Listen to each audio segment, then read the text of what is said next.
Dice en Juan 5:24, Cristo en primera persona, de cierto os digo, viene la hora, y ahora es, ahora, cuando los muertos oirán la voz del Hijo de Dios, y los que la oyeren vivirán. Entonces los calvinistas contradicen todo lo que dice Cristo. Es que los muertos no pueden oír.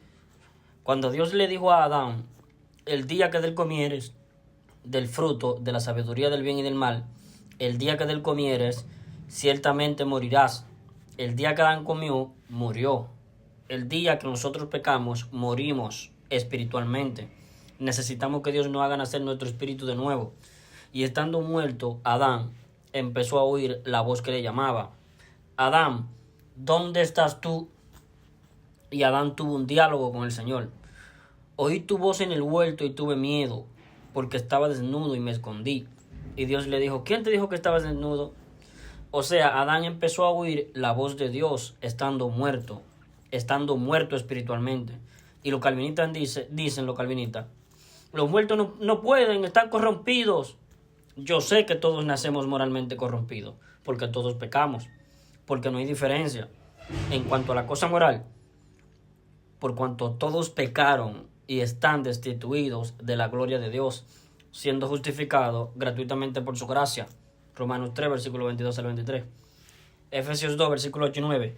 Porque por gracia habéis sido salvados mediante la fe. Y esto, la gracia de Dios, no de vosotros, pues de Dios es el don, no de obra para que nadie se gloríe. Y los calvinistas, como son hijos del demonio, son maestros de las escrituras, porque Satanás necesita preparar grandes maestros, pero maestros del diablo para infiltrarlo dentro de la cristiandad. Los calvinistas dicen, Efesios 2, versículo 8 y 9 significa lo siguiente, porque por gracia sois salvos por medio de la fe, y esto, la fe, no de vosotros. Es que la fe tiene que ser nuestra, porque la salvación ocurre al entrar en un nuevo pacto, y todo pacto al menos es bilateral, nunca un pacto es unilateral, donde Dios lo hace todo y el resto no hace nada.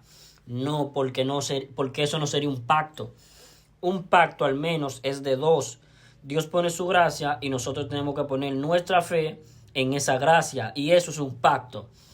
En el cielo se han de celebrar las bodas del Cordero, y toda boda, en todo matrimonio, está el ministro de fe, que le pide el consentimiento al novio y a la novia.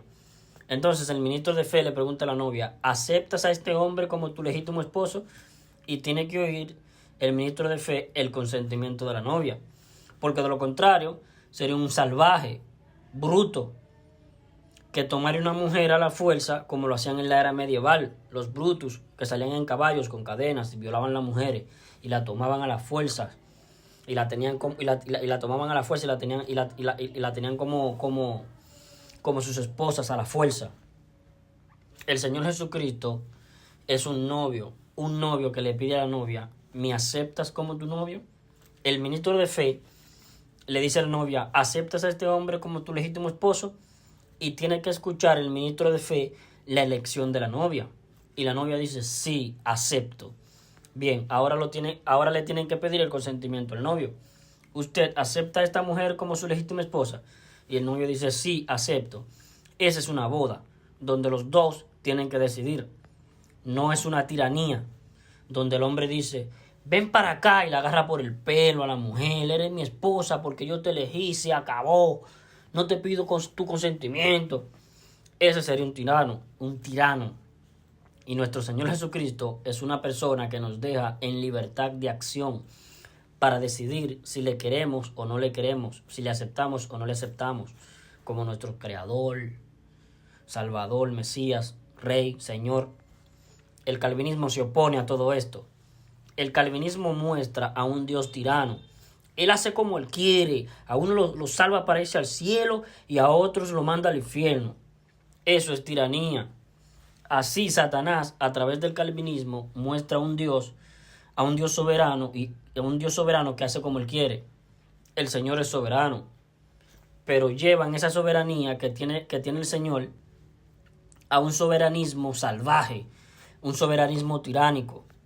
Sí, mi Dios es soberano, pero en su soberanía y en su voluntad en la cruz ha salvado a todas las almas. El Señor no es responsable de que un alma se vaya al infierno. No es responsable. Él nos ha salvado a todos. El texto más famoso de la Escritura, de Juan 3:16, es el mismo Señor Jesucristo el que lo está diciendo.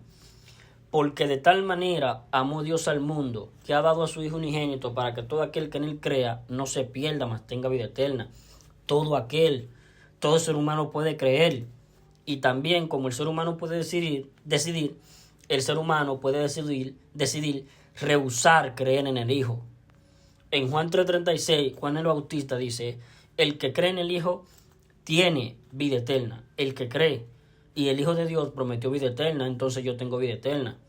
Pero el que rehúsa creer en el Hijo no verá la vida, sino que la ira de Dios permanece, está sobre él. Rehusar creer, rehusar creer es porque el hombre puede creer, pero rehúsa creer. Entonces, esto echa por el suelo todo lo que predican los calvinistas. El calvinismo son doctrinas de demonios.